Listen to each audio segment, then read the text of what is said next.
All right, welcome to the show, everyone. We're going to go ahead and get started. Just a reminder for everyone out there, if this is your first experience on the Geo Show, this is an interactive virtual field trip. You can send in your text questions live to the show using that Q&A button at the bottom of your screen, or you can use hashtag GeoShow if you are a Twitter user. Please do not @ me.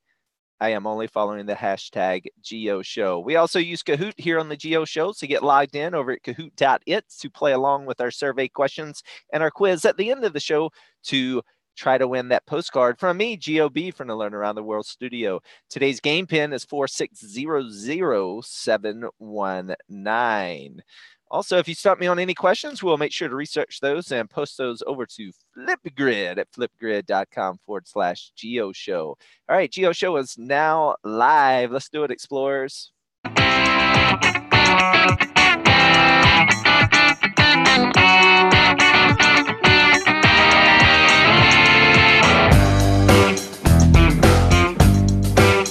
All right. Welcome to the Geo Show. And the title of today's program is Songkran, the Thai New Year. Happy New Year, everyone. All right. Today's show is brought to you by Learn Around the World. And we're kicking off today's show with a survey question using Kahoot. So if you're not there yet, go to kahoot.it, enter in today's game pin, which is 4600719. And we're going to launch our first survey question. If you've never used Kahoot with us right here on the Geo Show, the way that we use it is you only get 10 seconds to answer, not a lot of time.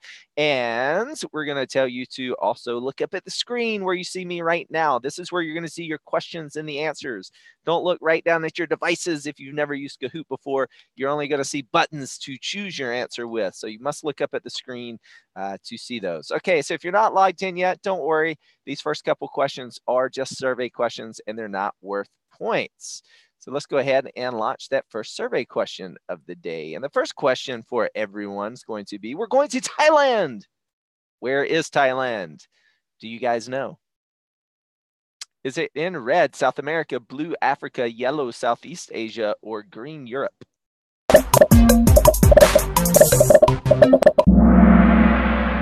All right, it is located in Southeast Asia. Southeast Asia.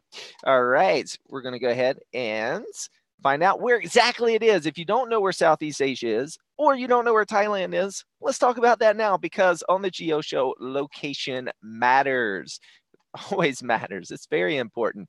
And so let's find out exactly where Thailand is located, because this is a geography-based program. So if we spin our big blue ball around that we're all zooming around space on right now, we're going to go ahead and zoom into Southeast Asia. So I hope everyone brought their virtual passports with them today, because we're going to the other side of the world.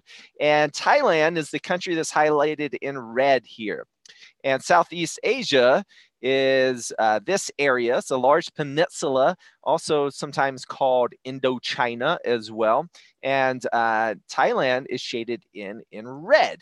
Now, Songkran is celebrated not only in Thailand, but in other countries as well. What countries are bordering Thailand? Well, we have Myanmar, Laos, Cambodia, Malaysia to the south, and Vietnam is on the far end of the peninsula. And so Songkran is a celebration that's celebrated in many of these countries, but in Thailand, it's an extremely large celebration, and specifically in Chiang Mai. So we're going to go to a city called Chiang Mai. Chiang Mai is located in northern Thailand. And Chiang Mai is is where they go above and beyond during this New Year's celebration. Most of the time, Songkran is celebrated for 3 days from April 13th to April 15th. In Chiang Mai, it starts a couple days earlier, so it actually goes for 5 days in Chiang Mai. Now, if we look at the city of Chiang Mai today from our satellite, it's rather big, but I want to focus on the layout of the old part of the city just for a second. And so what I mean by that is, everyone see this area? It kind of looks like a big square going around the city. Well, the reason we can see that big square from space here is because it's actually a moat. So if you know what a moat is, if you like castles, for example, so a moat is a waterway.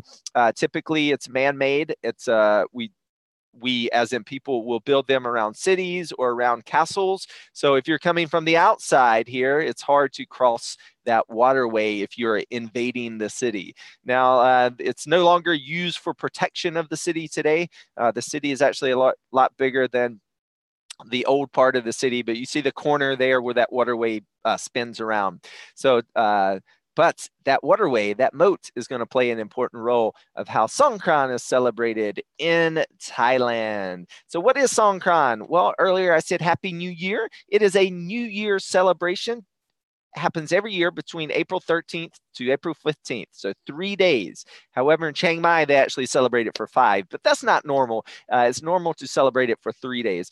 And Songkran means to move forward. So we're done with the old year. We're moving forward into the new year. So often I just want to address this. Some people often ask me, why is there a new year in April? Why is it not January 1st? Well, I would ask you, why is the new year January 1st and not some other time? When we think of the year, a year is more or less like a circle, right? So we have a circle, and you can start your year at any point on that circle. It doesn't matter. Whatever your culture decides, that's going to be your new year. Today, we're so connected with the internet, and the world is so global that we've kind of chosen certain calendars and certain times to be standards. So we can set appointments with people and call them at certain times. And so most people do follow the January 1st calendar as far as like business New Year. But if that's not your traditional New Year, there's cultures all over the world that have their own New Year. Many of them follow the moon, for example, like the Chinese New Year or Lunar New Year. And in the previous times in Thailand, Songkran followed the lunar calendar, the moon cycles. But today they standardized it to every year. It happens on April 13th to 15th. Okay, so also one of the ways that they celebrate the new year many different ways, but one of the big ways that they celebrate it is by water fights. Anyone here like water fights? I love water fights. You guys like water fights? I love water fights. Yeah, I hear a lot of yeses there. So in fact, if you guys like water fights, you have to visit Thailand during Songkran. This is the largest water fight in the world. That's right. So let's see what it's like to participate in the largest water fight in the world in Thailand during Songkran.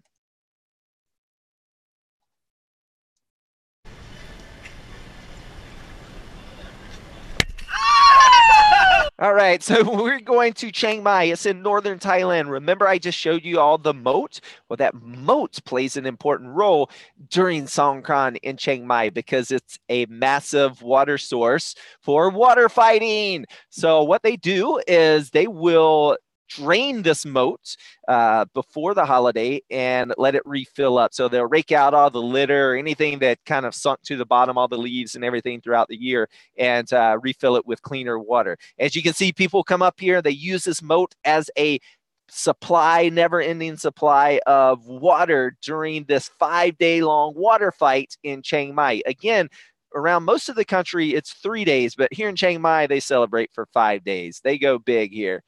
And as we see people filling up their buckets, you see people in the background, they actually put strings on their buckets because it is quite far down.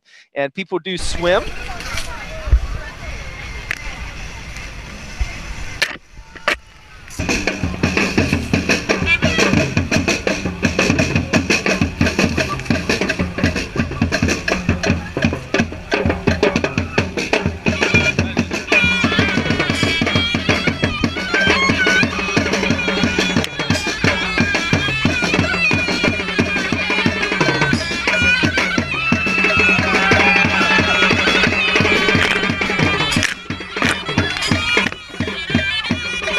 All right, there's so much water fighting going on. You can see down in the road here, it just fills up with water. People playing music from the backs of pickup trucks and cars. The streets are crowded. It's very hard to get around. Lots of people get in the back of trucks.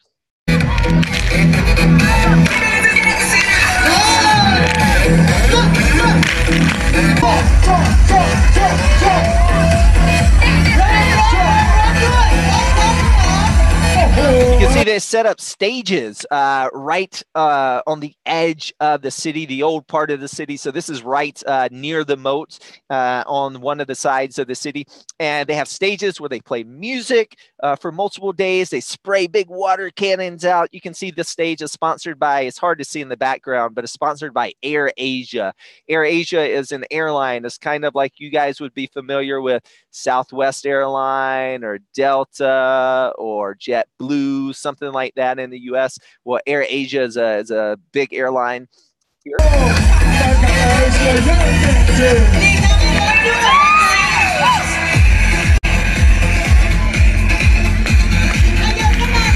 All right. And one thing to keep in mind, and I always like to give everyone insider tips here on the Geo Show when you visit places. And this little guy right here has the right idea, and he's wearing sunglasses. So sunglasses is very important. I'm going to tell you why.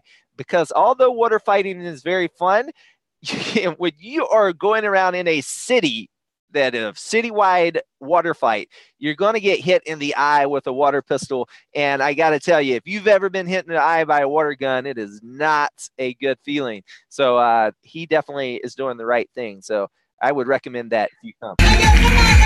So what do you do if you're not near the moat to fill up your water guns or buckets or cups or whatever you're using as your water fighting weapon of choice? Well, people, they close down their businesses, their traditional businesses. Like, there's not a lot of people going to a hardware store during Songkran. Some people do, but most people are going around and celebrating the holiday.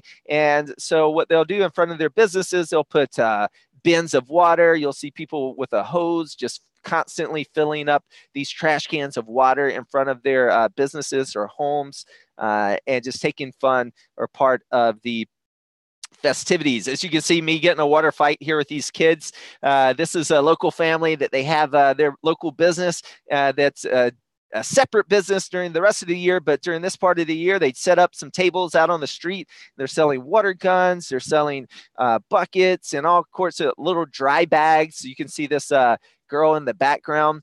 Many people, you'll see that they carry these little neck dry bags around so you can put your cell phones and things that you shouldn't get wet in there to keep them dry. And then really big here, water fighting is fun, but there is a tradition where this water fighting comes from. And part of that tradition is using this scented water. So we're going to talk more about this, but you can buy pre-scented water. So what they do is they soak rose petals and other types of flowers in water, and it kind of looks like a tea, right? But what it is which is exactly how you make tea. You steep leaves into water. Same idea here. You're steeping things into water. It makes this nice scented water, and they use this for different traditions besides putting in water guns. We'll talk about what they use that for. But again, in the city, nowhere you can go in the city, there's always some little guy hiding around every corner waiting to get you wet. So another thing to keep in mind, and my piece of advice for everyone, if you come to Chiang Mai or anywhere in Thailand, really, during this time of year, during Songkran, then just wear a bathing suit the whole time. You're gonna get wet. You're gonna get wet. Okay, so that brings us to our next survey question. If you're not logged in yet, go to kahoot.it. Type in that game pin, which is 4600719. And our next survey question for everyone using Kahoot, of course, is going to be, all right, what is the main purpose of all this water fighting? What is the main purpose, or why did it start to begin with? Was it to have fun, to cool off, to water plants, or to wash away the past and give good luck going into the future? All right. So today, it's definitely more to have fun when you see people with water pistols. But the whole tradition started as a way to wash away the past year, and to give luck going into the new year. And so when we look at that tradition, it typically happens in your backyard or at a temple, or a wat is another name for temples here. And so typically what you would do is you would take scented water, traditionally, and you would walk by and you would pour some scented water, some blessed water on the shoulders or backs of monks, or your elderly, your loved ones, like your grandparents, for example. And that is where the tradition started.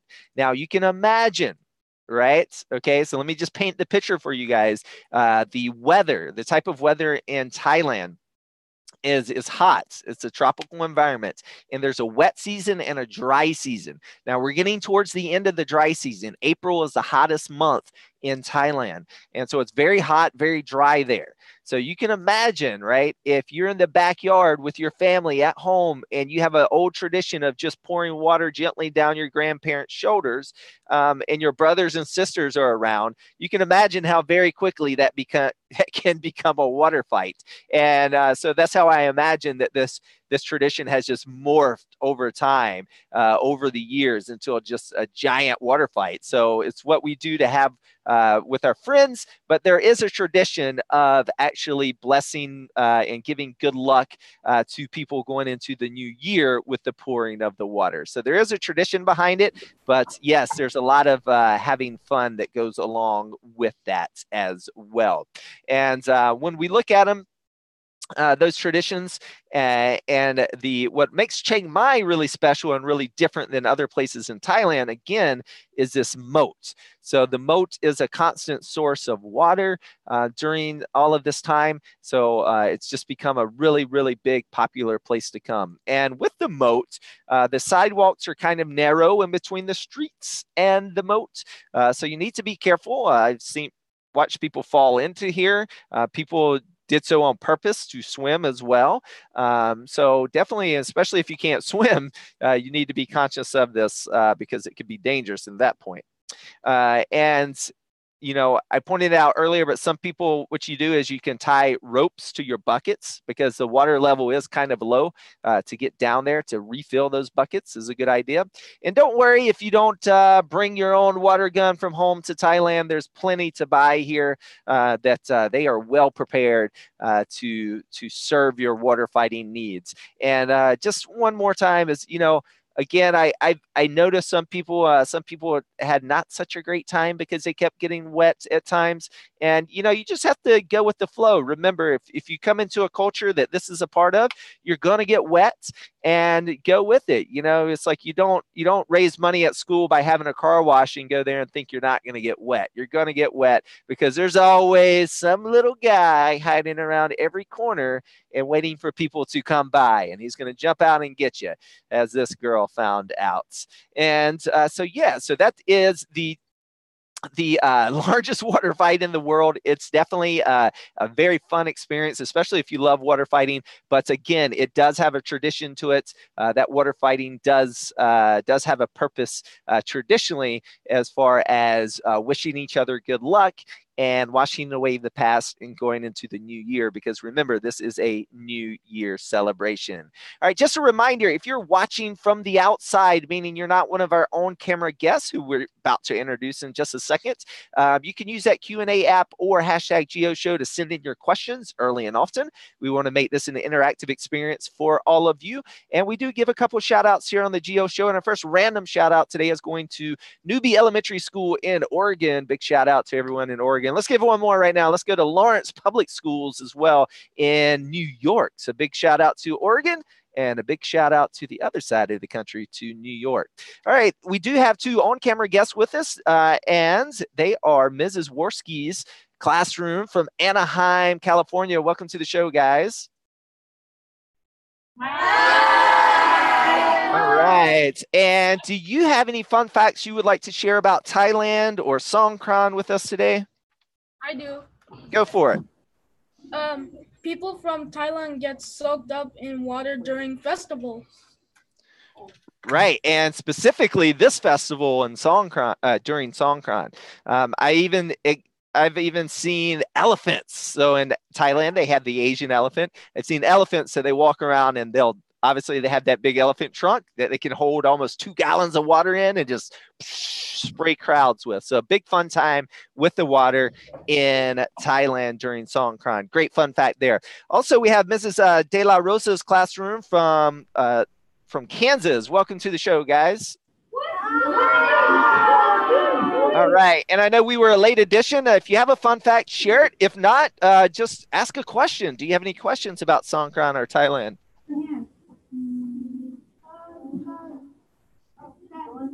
Hey, any questions? Zach, is it always hot there?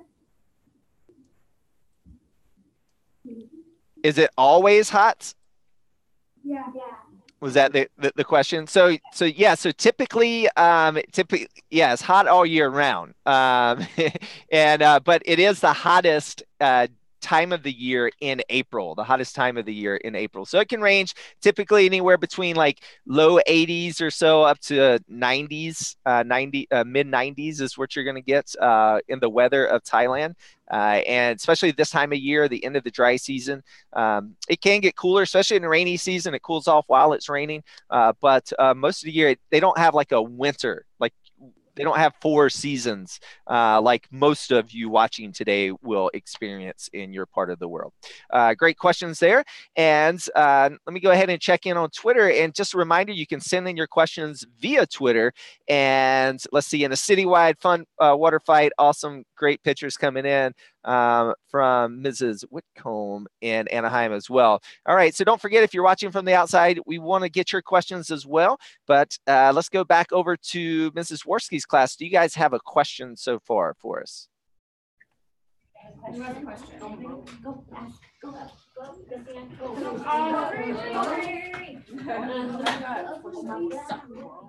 What's your question? Do you have any? Hi, my name is Christina, and why is it called Songkran?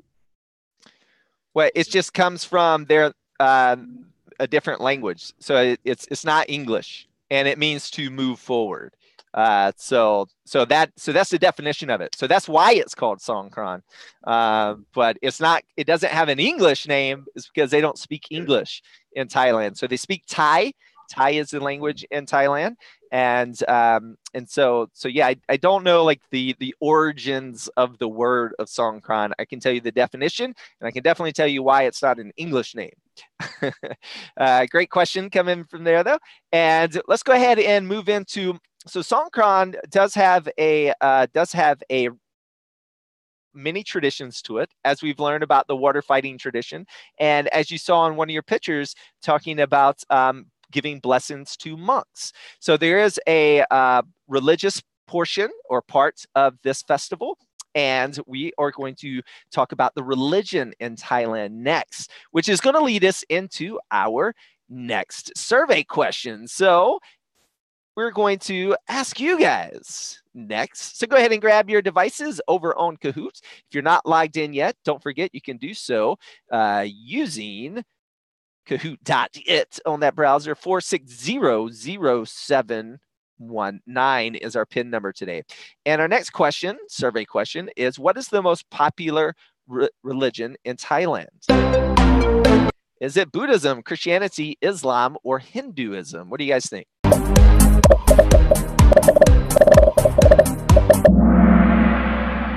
All right, so the most popular religion in Songkran is Buddhism. Buddhism is the most popular religion in Songkran. In fact, it is so popular that most of the people there are Buddhists. So about 93% of the people are Buddhists in Thailand. And if we look at all of the religions, almost 5% are Islamic or Muslims. And then we have about 1.2% of the people are Christian. So when we talk about religions, and if you've never heard of the Buddhist religion before, it is one of the major world religions. However, there are many different kinds of Buddhism, I should say. Just like any other of the major religions, if you think about Christianity is probably one that most of you will be most familiar with. And so you have different versions of that.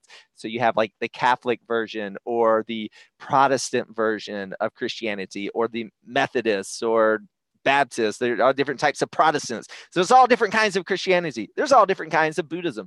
And Theravada Buddhism is the most prominent type of Buddhism in Thailand, and also next door to Cambodia and Myanmar as well. And so we're going to look at one of the temples found in Chiang Mai. And a temple in Thailand is called a Wat. What is a temple called? Watts. Right. So we're going to visit a Wat. And as we pan down, a couple of things we're going to see. Oh, let's go back outside really quickly. I just want to point out a couple of things. One thing we want to think about explorers when we're exploring the world and we're going to other places, we want to make sure we follow the customs and what is the polite thing to do. How do you have good manners when you visit places? And many places in Asia, when you go into people's, even their homes, you should take your shoes off. For example, in Korea, you don't go in people's homes without taking your shoes off. Well, in Thailand, definitely the Wats or the temples, you take your shoes off. So anywhere you're going in and you see shoes out front, that's a good indicator or a good sign that you should probably be taking off your shoes before going inside. So the first thing you're going to do is take off your shoes. Next thing you want to make sure you do is dress appropriately. So you typically don't want to wear tank tops and shorts if you can help it, even though it's a hot area of the world. If you know beforehand that you're going to a Wat or going to a temple, it's best etiquette or best manners to wear long pants and to wear something that cover your shoulders, like a long sleeve, a short sleeve shirt is okay. Ones that cover your shoulders are best as compared to like a tank top, for example. When we walk in, so we're going to see a couple of statues today. And here is a statue of Buddha. Now, some of you may be asking yourself, that looks like no Buddha statue that I've ever seen. So before we go further, just to clarify a little bit, the most popular type of statue you usually see in a store, for example, in the US, because that's where most of you are watching from today. Typically, the most popular version is typically like a Zen Buddhism, which is the type that comes from Japan. And Zen Buddhism, typically, these statues are reflecting different types of meditation. And there are many different types of meditation, but the most popular type of meditation in Zen Buddhism is sitting meditation. So you typically see Buddha in a sitting position, but there's different types. And here in Thailand, you see that reflected in their statues. You see all the different types. So you see standing Buddha, you'll see walking Buddha, you'll see sitting Buddha, you'll see lying down Buddha. So there's different types of Buddha statues. Also, I want to remind everyone that Buddha is not a god. So when you see these statues, it's not a statue of a god. And when you see people bowing to these statues, they're not bowing to a god. What they're doing is they're bowing to their teacher. Buddha just means teacher. And there's been many Buddhas throughout history. Typically, the statues are of what people think of the Buddha, the person, the first Buddha, the first teacher that started the religion. And so I kind of like to tell people, it's like, for example, I love basketball. And if you love basketball and you want to be really great at basketball, you usually put a poster of a basketball player. So if you like Steph Curry or LeBron James, you put those posters on your wall, you go out and you practice in your backyard or at school, at the gym, and you try to work on moves and you try to be like LeBron, or when I was growing up, be like Mike. And that's the same thing here. So people look to their teachers, they look to the statue of Buddha, and so they are trying to follow the path, follow the way of Buddhism like their teacher. And so it's to be inspired by Buddha is what these statues are mainly for. Okay, so when we go back into the Wats, we're going to walk in. Now that you know what these statues are, we'll walk by this statue of Buddha. You can see a very tall, open area inside of this Wat. And so here's some standing Buddhas. You can sitting down Buddhas. Here's an actual monk. So that's a living Buddha. Yeah, this isn't a Buddha. This is a monk, but this is a living person. And we have some fans here. It's very hot inside of here. It's open air, so animals can come and go, specifically birds.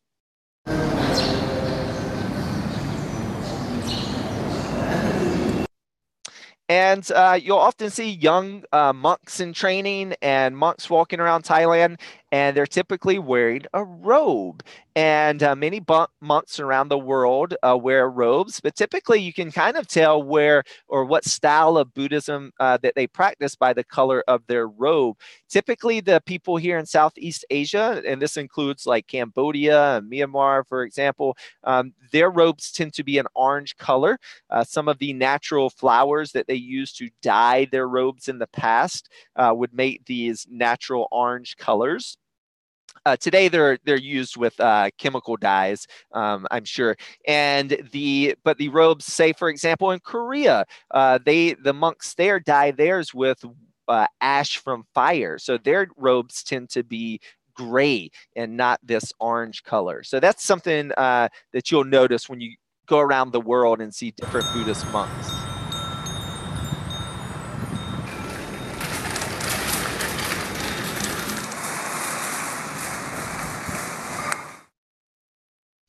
All right, so here we see some young monks. They were getting ready at their Watts in preparations for Songkran activities.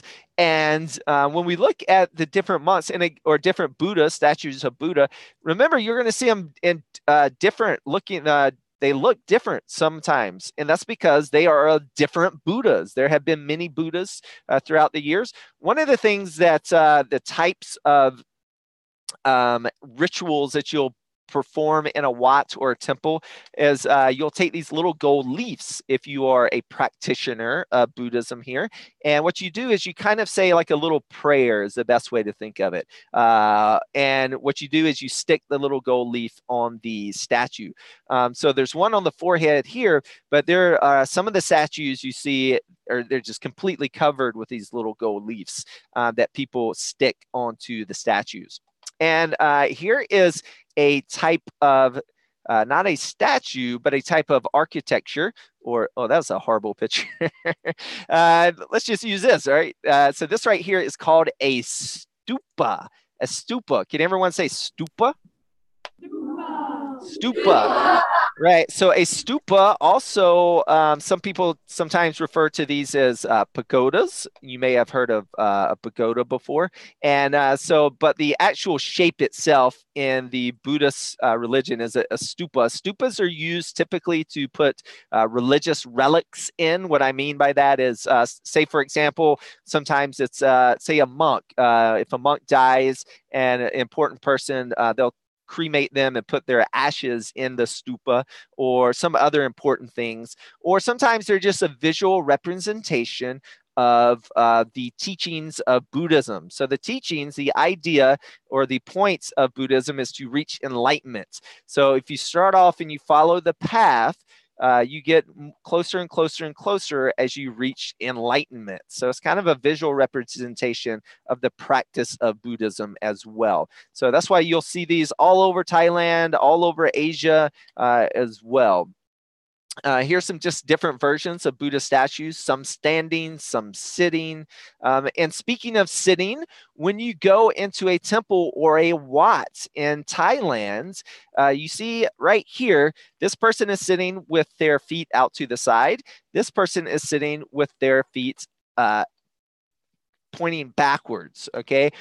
You know, earlier we were talking about taking your shoes off. Well, not only taking your shoes off, but something else to do with your feet is whenever you sit down on the floor, when you go into a temple or a wat, never, ever, ever sit so your feet and your toes are pointing towards Buddha. That is very disrespectful. And even if no one comes up to you and says anything, people will notice that as an extreme sign of disrespect. So you never want to do that. So always sit with your feet, either like the person on the left, with their feet coming backwards, or your feet out to the side, but never with your feet pointing towards Buddha. And here are some of those statues with those gold leaves on them. yeah, so many people have come and put their little gold leaf on there. The entire thing looks really 3D effect to it. It's not very smooth. All right. So what we're going to do is we're going to open up the floor for some questions. So again, if you're watching from the outside, make sure you get those questions sent in. And we're going to give another shout out. Let's go with Round Rock, Texas. Big shout out to everyone watching today from Round Rock, Texas as well. All right. Make sure you get those questions sent in so we can get to them. We're going to go first over to Anaheim. Do you guys have a question loaded up for us? Go for it. What's the reason Chiang Mai celebrates Songkran for 5 days? Why do they celebrate it for 5 days? Yeah. I don't know the actual official reason. What my understanding of it is, and my going there and just talking to people and reading about it in Chiang Mai, it's just such a big event. Officially, it's only 3 days, but unofficially, people start 2 days before. So it's kind of an unofficial 5 days. And in my observations and what I've learned about it, it's just because of that moat, because it's not only countries do certain celebrations certain ways, but also regions. Regions within countries will also celebrate things just a little bit differently as well. Let's go over to Kansas. Do you guys have a question for us? How long have they been celebrating? How long has, I don't know when the first celebration of Songkran was. It's as long as I am familiar with it, that the country has been around. It's a very old tradition, and it's their old New Year celebration. So yeah, it's been going on for a long time. A couple questions coming in over from, let's see, Mrs. Marsh's classroom, or let's see. Yeah, what is the population of Thailand? Population of Thailand is around 68 million people. And let's see, they also want to know, Kathy wants to know, we live in Arizona where it's always hot too! Exclamation point. Why is it always hot in Thailand? Okay, they're really close to the equator. So they are a tropical area of the world. So and typically this happens around many tropical areas around that are near the equator. Is you typically are hot all year round, and you typically have a wet season and a dry season. And so right now in April is a big part, is towards the end of their dry season, very hot, one of the hottest times of the year. I was there then, it was very hot. And so yeah, and they also what's interesting, the closer you get to the equator, you also have the days. So you know how if you live in, say, for example, I live up in Maine. So right now we have very short days during the winter, and then very long days during the summer, or by the first of summer. And so you have a big fluctuation between daylight. Well, and the closer you get to the equator, you don't get a lot of extremes like that. So your daylight hour varies very little, because the tilting of the earth, if you're in the middle, you don't have extremes of going really far back or really far close to the sun when you tilt, and as the sun is moving through the sky. All right, there we go. Great questions coming in. And also over on, don't see any on Twitter right now. All right, so also they have a question. Edwin wants to know, how many types of Buddhas are there? In Thailand, there are, I want to say seven or eight as far as the body positions. And that is, there's one for those positions I was telling you about, and there's also one where he's sitting in front of a snake. There's an old story that goes into the Buddhist tradition that I don't really know the full in-depth story to it, but yes, I believe there are 8 different types of statue positions. But typically when you get into types of Buddhism, such as Zen Buddhism, you typically only see the sitting kind. All right, so what we're going to do is we're going to shift a little bit, and we're going to talk about some of the other traditions in Thailand, and one of those being the parades that happen in Thailand and during Songkran. And here we go.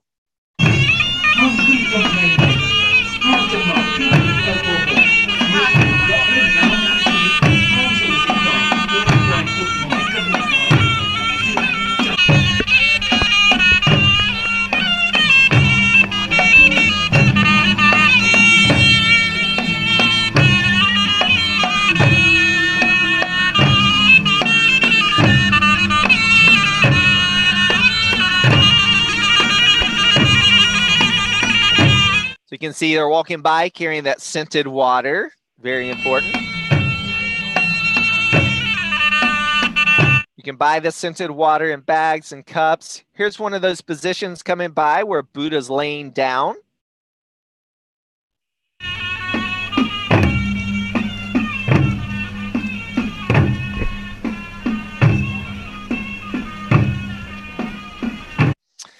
Here's another float that's coming by. This one is not carried on a truck. These people are pulling the floats, pulling the trailer by hands. So these statues that are of Buddha that are coming by, this is sitting Buddha. These are all sponsored by different Wats or different temples. So these are statues that during the year, they stay inside of the Wats. And during Chiang Mai, during these parades, they parade them around the cities. And people will, as they come by, just like the tradition of pouring scented water on the monks and on your grandparents, that tradition applies as well to Buddha, the Buddha statues. So as they come by, that's what people are doing with this scented water. They are tossing that scented water up onto the Buddha statue. And on this particular float, that water trickles down. And what they do, since it's run over the statue of Buddha, comes down to the bottom of the float. We're going to see this man is actually scooping it out and handing it back out. So this is like even extra important water that is going to get reused, recycled, and rethrown back on other Buddhas coming by. Here's another Buddha coming by in the sitting position. This one's on a truck, so this one's not being pulled by hand, but beautifully decorated with flowers as well. Here's one coming. Sometimes people ask, like, what do they make the statues out of? You can see this one is this one's a green statue. It's made of emerald, and this is just a different style. Sometimes you can make them of stone. You can make them out of wood. So you can make them almost out of anything.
All right, as these guys come by, one thing you'll notice as well is some people will have sometimes this white stuff that's smeared on their face. And as we watch this gentleman come by, you'll look on his face and you see that it looks like a white clay that is smeared on his cheeks right here and on his forehead. So this is another part of their tradition. Not only is it the water that you spray each other with, but it's also this tradition of spreading this clay on each other's face. So if you ever go to Songkran one day, and let's say an older lady or gentleman comes up to you and spreads this white clay on your cheeks, it's nothing bad. It's nothing that they're doing to you. It's a bad thing. It's actually a very good sign of good luck, and it's part of the tradition. And so just go with it. And if that ever happens to you while you are there, some of the other traditions that are happening during this time as well is in the temples, they build stupas out of sand. It's kind of like a sand castle, but they make a sand stupa and or sand pagoda, if you want to think of it, if you're more familiar with that word.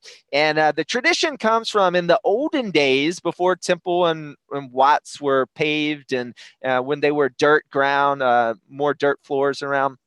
When you would go to a temple and you would return home, typically you would have dirt and sand stuck in the soles of your shoes. Well, people would collect that sand over the year because they viewed it as being very important dirt if it came from the temple.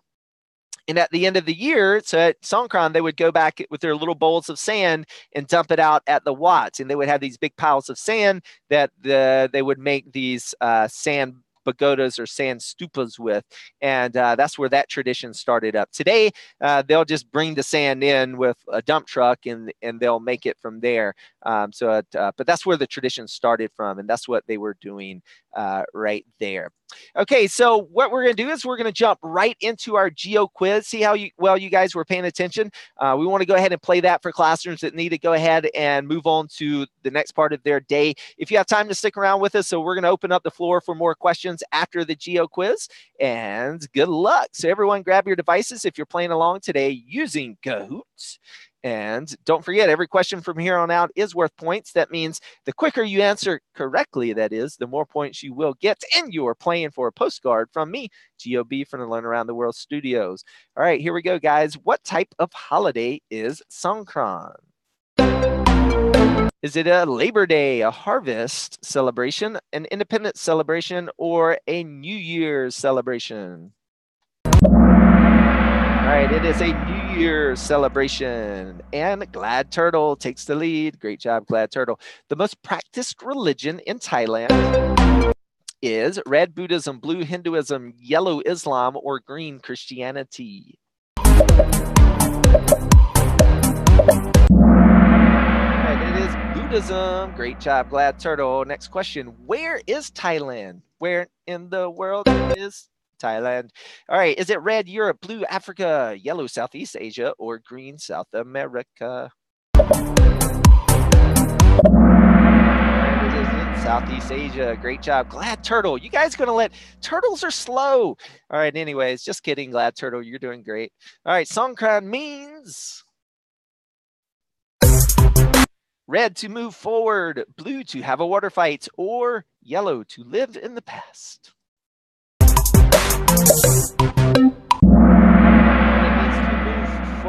To move forward, Glad Mouse. Oh, we switched out the turtle for the mouse. All right, Songkran lasts for how many days traditionally around most of Thailand? Does it last for red 4 days, blue 3 days, yellow 1 day, or green 2 days?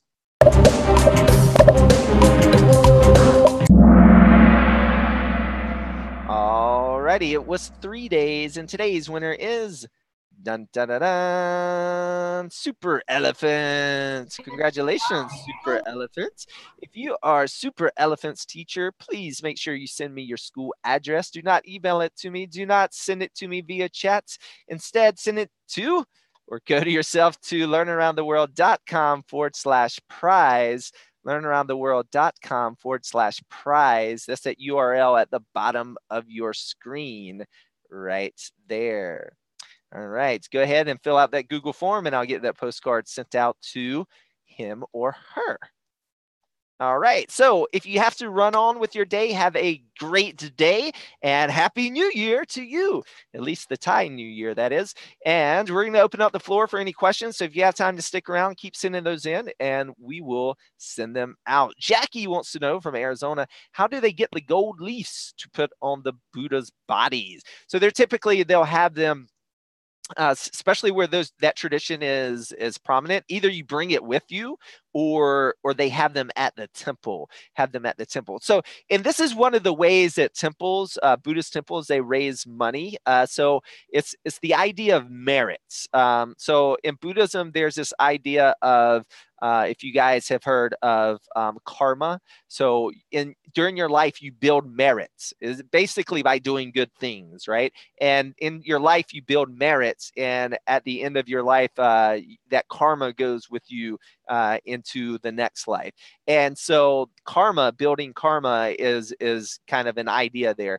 And so one of the ways you build merit, so the temples, the monks don't directly ask for money. So typically what they do is instead you'll buy something that you are getting merit with at the temple. So in this case, the little gold leaves. Another example is you'll buy, say, flowers to present to a monk or to a statue as well. And the point of giving the gift is to give merit. But the way that the temple raises money without directly asking for money is they sell you the things to give merit with.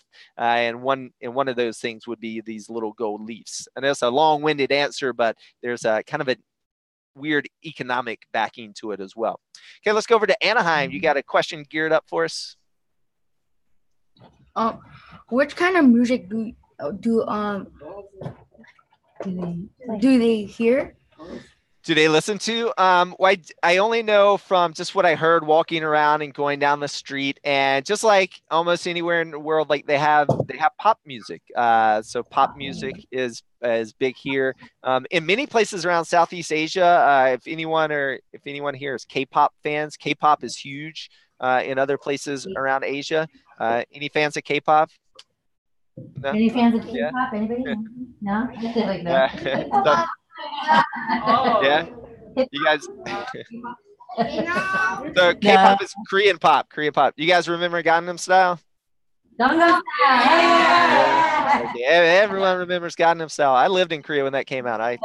That got tiring. All right. Great questions there. We got also coming in. Tanner wants to know from Arizona, what type of music do they listen to? Same question. Great minds think alike in California and Arizona. Let's see. We're going to check in over on Twitter, and just awesome pictures being posted. Thank you for posting those, guys. We'll go back to Anaheim. Do you guys got another question for us? Any other questions? Ask real quick. What kind of food do they eat? What kind of food do they eat? Right. So Thai food is amazing. So often when I get asked what country do you like the most, it's very hard for me to give one country specifically. But when I answer in categories like what country do I like eating in the most, Thailand is, if not the top, is tied for maybe Japan, because I love Japan too. But Thailand, food is amazing. If you like spicy food, but typically, in the U.S., typically people make Thai food spicy, but not all of it is spicy in Thailand as well. I love their curries. I ate curry almost every day. Masaman curry was one of my favorite. Penang curry was one of my favorites. And then they also have a big part of their cuisine, because they are tropical. There's lots of fruits, fresh fruit to eat almost year round. All kinds of different mangoes and all kinds of tropical fruit, bananas. What's interesting, when we think about countries, especially that have and grow bananas, for example, they usually have a very diverse selection of bananas, or different types of bananas. The type of bananas that we get in this country, in the USA, is only one kind of banana. There's only really one kind of banana that you can ship halfway around the world and it not go bad. But there are many other kinds of bananas that you cannot ship halfway around the world. And so typically when you get bananas at these countries, they're just better. They're better in my opinion. But anyways, so one of the things to show you really quickly is this is pretty simple to make, but it'd be a little bit different than in Thailand, because you'll use a different kind of banana. But I do want to show you there's a kind of dessert that you can easily make at school or at home called bananas in coconut milk. And you can do this very easily. You don't need a lot of ingredients. You can use bananas, of course, coconut milk. Both of those are in the name. And they use palm sugar. But if you can't find palm sugar, you can use white sugar. But typically, if you go to like a store like Whole Foods, or maybe if you have something like that in your area, you can find palm sugar, and maybe a pinch or two of salt. Hey explorers, this is Geo Brandon and you're watching the Geo Show. Today I'm going to show you how to make a popular Thai dessert, bananas and coconut milk. So let's get started. To make this recipe, we only need 4 ingredients. First, we need bananas, palm sugar, coconut milk, and salt. First, we're going to heat up about a cup of coconut milk over medium heat. Then we're going to stir in 2 tablespoons of palm sugar, and then we're going to taste it. If it's too sweet and we want to bring out the coconut flavor, you can add a pinch to a half tablespoon of salt. After boiling the coconut milk and palm sugar for 3 minutes, add the bananas, lower to a simmer, and cook until done. Add a garnish and serve warm in a bowl, and enjoy this delicious Thai dessert. That's it guys. This was a simple recipe for you to try at home. If you can't find the palm sugar, you can. All right, so you can always use white sugar as well. And I got asked the other day, what is the garnish that they put on top? I couldn't remember at the time, but sesame seeds. So you just sprinkle some black sesame seeds on top. You can garnish it off.